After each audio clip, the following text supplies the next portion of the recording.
One of the most annoying parts of adulting is when you have to move. Whether it's an apartment or a house, it's never easy to pack up all your belongings and ship them off to a whole other home. Well, here in Greenfield Village at the Henry Ford, moving day takes on a whole other meaning, and nobody makes big enough boxes for it. Strolling through Greenfield Village is like stepping back in time, where every structure reveals a story that links us to the past. But how these buildings were acquired and moved from their original locations to Dearborn, Michigan, are tales unto themselves. The Henry Ford's curator of historic structures and landscapes, Jim Johnson, invited me to talk about the lengths Henry Ford went to preserve history. Where do all these historic buildings come from? It's just an amazing story how this place came together. There's between 80 and 90 historic structures here in Greenfield Village. They all have a different story. They've all come from a different place. Which building impresses you most in terms of having been moved from its original site? The one that we're sitting in front of right now, this is the Cotswold Cottage.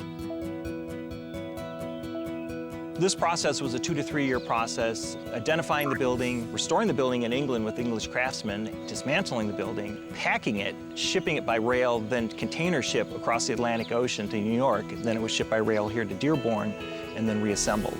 Was this just because Henry Ford liked the Cotswolds, that section of England? That's exactly why. He vacationed there, he did business there.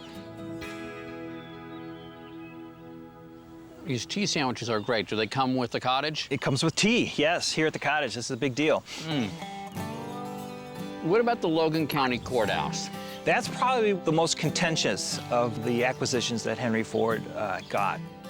The building was in Postville, Illinois, and it was a building in which Abraham Lincoln practiced law on the judicial circuit that he was working at the time.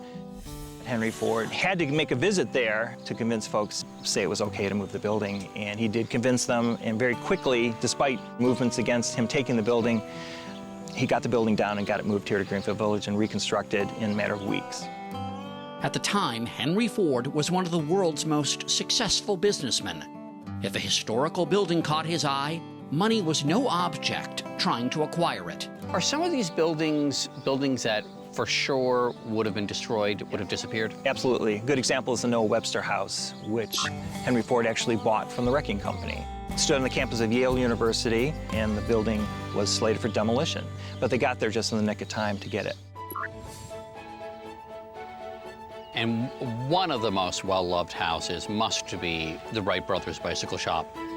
Definitely. It was really in that shop is where a lot of the sort of science and the concept of actually flying was figured out.